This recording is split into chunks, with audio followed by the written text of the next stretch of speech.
Hello to all my viewers. This is Dr. Dhaval Maheta, and today we will understand how to create Graphomate chart in Power BI. So for this, we'll go on the canvas of Power BI. Click on Get More Visuals.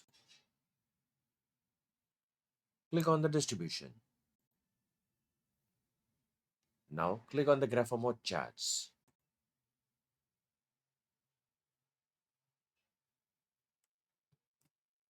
Press Add.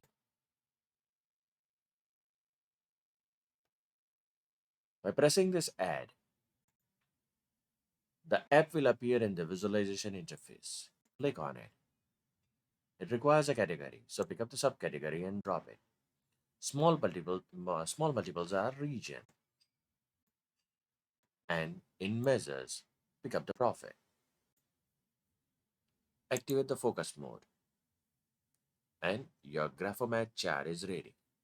Now here you can activate the settings, and in this you can pick up this chart. Done. Go back to the report and activate the focus mode.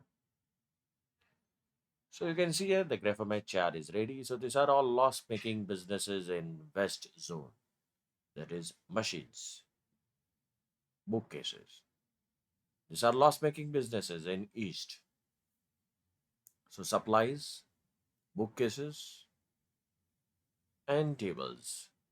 These are the highest profitable business in West is on copiers, in East copiers, in South phones, and in Central it is copiers. So this is how you can create the Graphomate charts in Power BI. For more such videos on Power BI, you can refer my playlist in which I uploaded many videos on Power BI. Please don't forget to subscribe my channel. Please like and share my videos on Power BI. You can also join me on LinkedIn and Twitter, link given in the description box.